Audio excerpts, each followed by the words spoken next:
Guys, heto na naman ang ating halo-halo sports updates. Hindi pa rin nakaka-move on ang China sa kanilang pagkatalo sa Hangzhou Games laban sa Gilas, Pilipinas. Kaya naman, bali-balita, hindi natin alam kung ito ay totoo. Magbibigay di umano ng bonus na $1 milyong ang China kapag tinalo ng Chinese Taipei ang Gilas, Pilipinas. Matindi ito mga idol. October pa natalo ng Gilas ang China sa Hangzhou Asian Games sa semifinals. Pero hanggang ngayon ay bitter pa rin sila. At pati ang team ng ibang bansa ay gustong gamitin para makaganti sa ating national team. Para po sa kaalaman ng lahat, magkaibang kupunan po ang team ng China at ang team ng Chinese Taipei.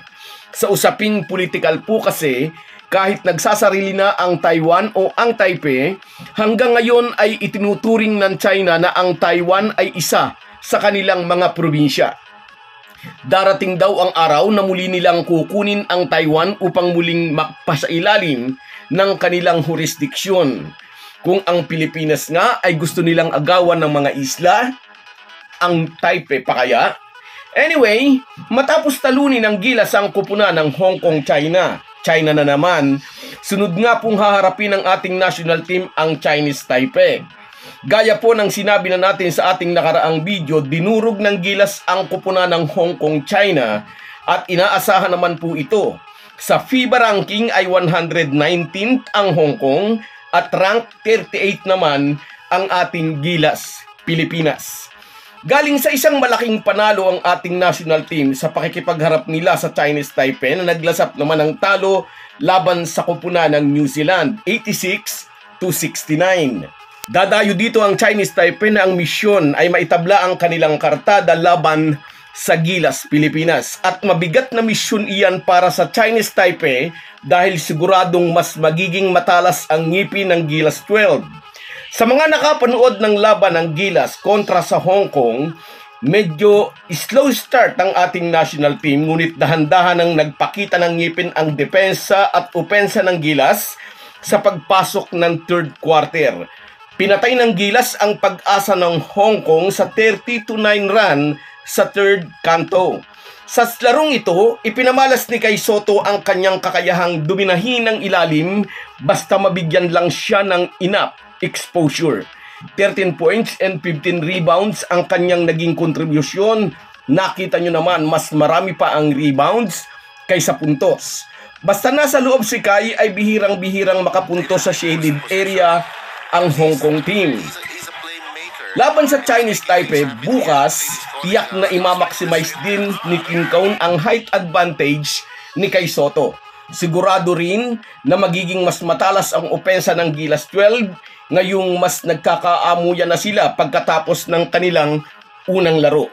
Sa mga huling minuto ay nasa safe distance na ang Gilas laban sa Hong Kong, China, pero hinayaan ni Coach Tim Cone na nasa loob si Justin Brownlee.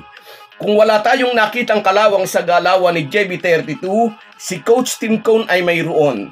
Mas makukondisyon daw si Brownlee para sa susunod na laro kaya ibinabad niya ito hanggang dulo. Matagal nga kasing hindi nakapaglaro si Justin Brownlee sa competitive basketball dahil 3 buwan siyang nasuspindi ng FIBA matapos ang failed doping test. Maganda nga po ang simula ng kampanya ng Gilas para sa FIBA Asia Cup qualifying tournament at gusto ng Gilas na tapusin on a high note ang first win daw. Ngunit sinabi ng ating national coach, hindi pwedeng maglaro ang Gilas ng tulad sa naging laban nila sa Hong Kong, China. Nakauna nga ng 9-0 ang Gilas pero nakahabol ang Hong Kong at sandali pa ngang nakuha ang kalamangan. Laban sa Chinese Taipei, hindi raw pwedeng ganun ulit ang maging performance ng Gilas, Pilipinas. Nakipagdikdikan daw sa New Zealand ang Chinese Taipei at bumitaw lang sa fourth quarter. Pero binigyan ng mga ito na magandang laban ang Tall Blacks. Kaya dapat maging handa ang Gilas, Pilipinas at mukhang hindi na i-intimidate si Kai Sotto. Sabi ng 7'3" Gilas center, alam daw niya mas magiging mahirap na kalaban ang Taiwan. Pero malaki raw ang maitutulong sa Gilas ng kanilang experience sa Hong Kong. Mas mahusay na kupunan daw ang Chinese Taipei at excited daw siya para sa kanilang laban bukas. So guys, yan lang muna. Hanggang sa muli.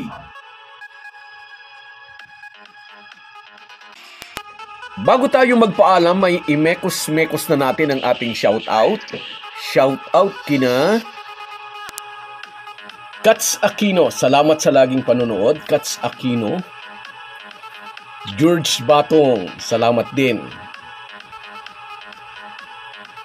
Romeo Conchada. Rosemary Juan, salamat, idol. Lagi kang nariyan. Papa Kiko, ikaw din, Papa Kiko, salamat.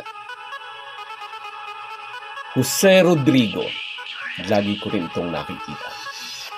Rosemary Juan.